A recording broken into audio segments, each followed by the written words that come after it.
Don't ask. Oh, I fucking broke it. God damn it. Son of a bitch. That was way too much effort. Trying to like coolly open this beer. God, I need to chug a beer for this story to get into character because the whole time that it was happening, hey look, it's me, dude. It's fucking me. I have people come to my house and be like, yo, is that you in the fridge? Nah, dude, it's Vincent Van Gogh. Giddy up Van Gogh. So this is ranch water. It's a spicy jalapeno infused hard seltzer. So let's get wild with it and tell this story the right way.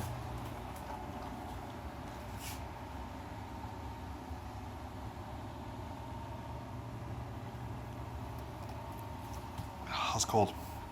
Hello, spicy. Probably not a great idea to chug that. I have one swallow left. Hold on. Okay. So, drink ranch water for the electrolytes. Ranch water sounds like what you call like the pig trough. Oh, my throat is tingly. Okay. Not as bad as the bomb, though. Nothing's as bad as the bomb. This intro is really long. So this story was about the time I got a divorce and moved to Grand Forks, North Dakota and sold dildos for a summer. It's about a ghost in a sex shop. That's the punchline. The final story is. It's about other things, like the sex shop was wild.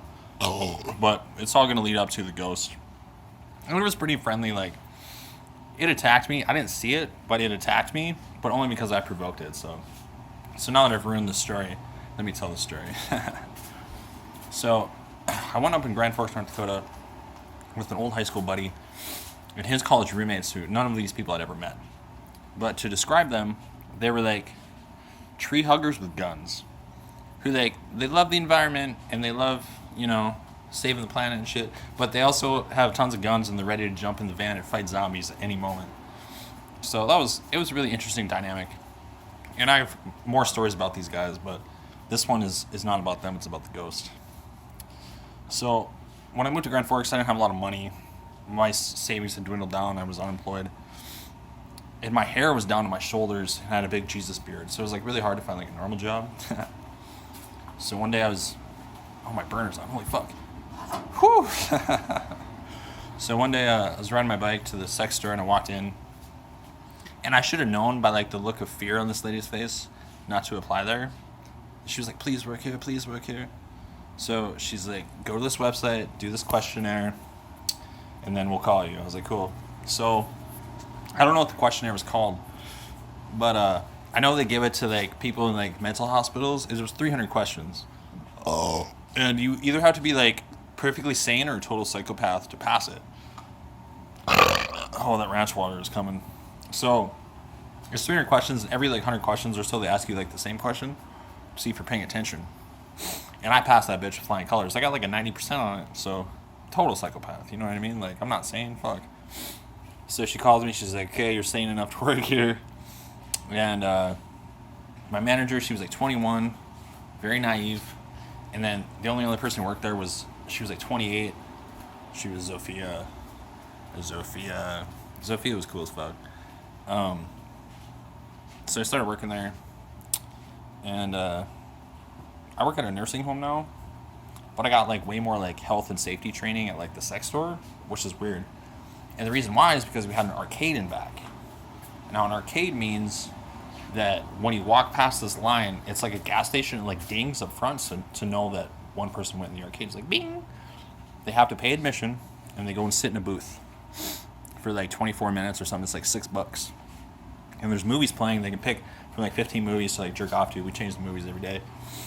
And but tongue in cheek, it's where the gay fellows of Grand Forks, North Dakota go to bang each other. Because we have to like give them this whole spiel before they go into the booth and be like, only one person to a booth, don't bother the other, blah, blah, blah. And they're like, okay, fingers crossed.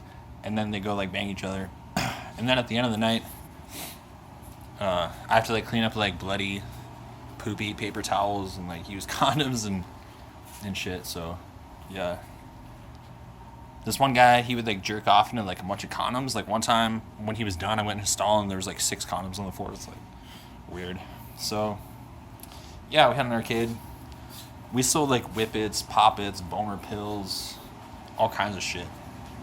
And it's a real weird experience. But I I had just got divorced, so I was going through like some stuff, and I would go to work drunk and stoned every day, like aggressively. And the 21-year-old had no idea, but Zofia every day would be like, out of 10, new guy, because I wrote new guy in my name tag, because I didn't want anyone to know my name. Out of 10, new guy, like, how fucked up are you? And the highest I ever said was 9. Like, I get like super stoned and drunk at the start of my shift, because I didn't have to do anything important until like the end of my shift, so it usually worked out. But so there was like Pride Week when I worked there, and my boss gave me the whole Pride Week off because she had this friend who was a Gaysian with vampire teeth who used to work there. I don't remember his name. It doesn't matter. That guy sucked. But he hated me, and like he knew that I was like fucked up all the time, but it was none of his business. But he would call the store, and the only people who called the store were prank calls and him. Like the prank calls would be like pre-recording messages. Like this one was like, "Hey man, I heard you call my sister fat," and like shit like that. Like, "Hey, do you sell dildos?" And then that Asian dude being like, "Hey, how's it going? What are you up to?" I'd be like, "I don't know." I'm like putting porno DVDs into cases and labeling them. I don't know. So I finally like, I got to look into the other side of like what ladies go through because of this guy, and I sort of like, I understand like how like women feel, you know, like when guys are just like all over them and stuff.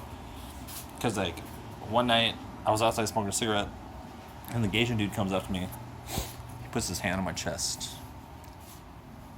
runs his fingers through my beard, and I was like, "Yo, dude, back up." I was like, "I don't want you in the store when I'm in here anymore."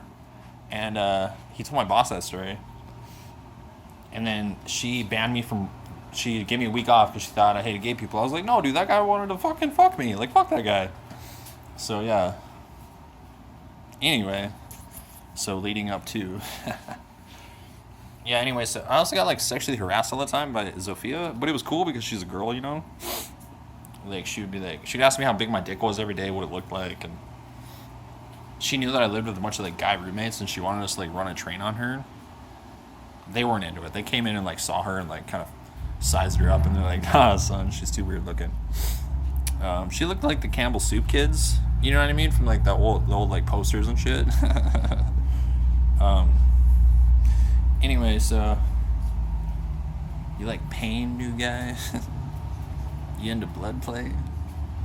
And like shit like that, like your typical questions. So, but it was fine because we were friends.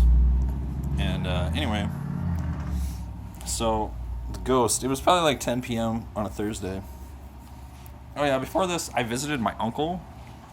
I was like into a lot of weird shit. Like I smoked a lot of weed. I was into like aliens and conspiracy theories and shit and the paranormal shit. And my uncle had given me a bottle of holy water. And I knew that shit was real because when he opened it, when he unscrewed the lid, it was like, ka-ch. It's like, damn. So I had the holy water shot. I would like knock a little back and then I'd fling some across the room. And that was a holy water shot. So one night I was in the sex shop. It was 10 p.m. on a Thursday. And I was thinking to myself, I was like, I bet this place is haunted, dude. So I was like, "Hey, if there's any ghosts here, reveal yourself."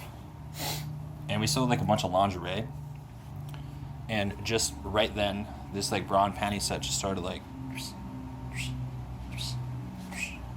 ever so slightly back and forth on the rack. I was like, cool.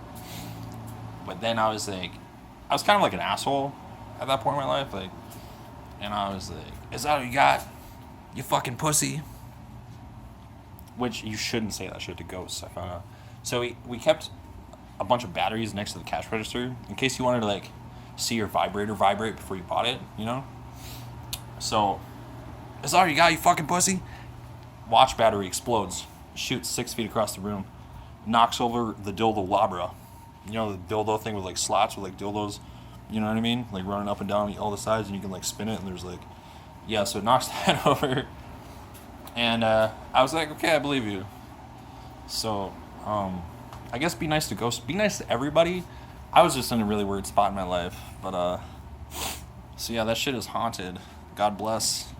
Drink ranch water. No, actually don't. Fuck that shit. That shit's gross.